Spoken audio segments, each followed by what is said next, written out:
Hi, I'm Dr. Michael Abernathy here. Back to you again about overhead and benchmarks. You know, why we need a target to shoot at.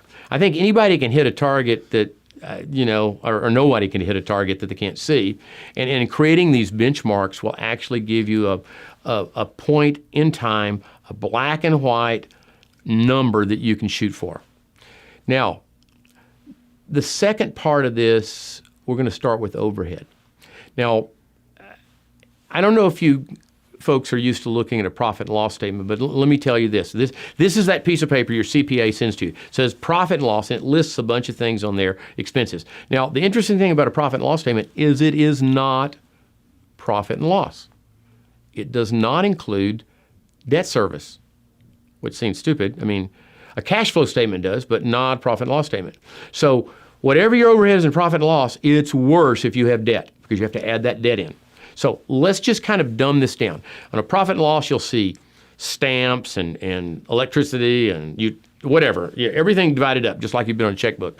And they've got depreciation, everything else. I'm going to dumb this down into 7 categories for you.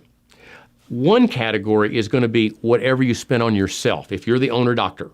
Now, the associates, anybody that's not an owner, any other staff person would be included in this first category, which is called compensation.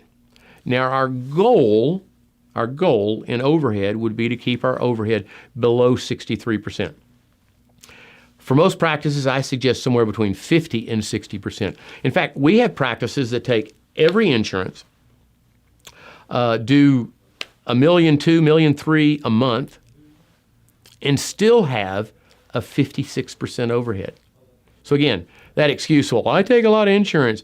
How can I possibly get my overhead lower? That, you need to forget that and just put on your big girl panties and deal with this.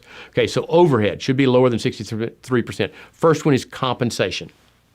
That should be 25%. Now, what's involved in that? Hygiene salaries, everybody else's salaries, associate salaries, continuing education, bonuses, any type of benefits, 6 days of holidays, anything, even staff meetings, if you buy food for it, anything at all that you spend on your staff is under compensation. Should be 25% or less. Number 2 is facility. Okay, now this is a little counterintuitive. Facility isn't just your rent.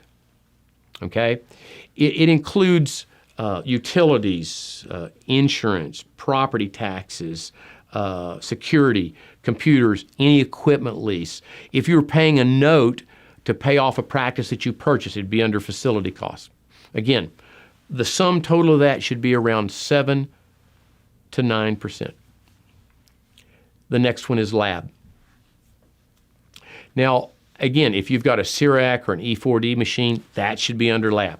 If you buy supplies for lab, that should be under lab, not under dental supplies. But lab should be around 8 to 10%. Now, let's say you're looking at yours, and instead of 8 to 10%, yours is 5. Okay, well, odds are you probably have some type of CAD/CAM generated, CIRAC E4D machine. But if you didn't, then that means something. Every one of these numbers means something. If you've got a low production on lab, what it means is that I either have a non-assertive doctor, poor systems, a lack of partnering with your hygiene to make this happen. But probably the primary thing is a non-assertive doctor. The next one is dental supplies. It should be 6%.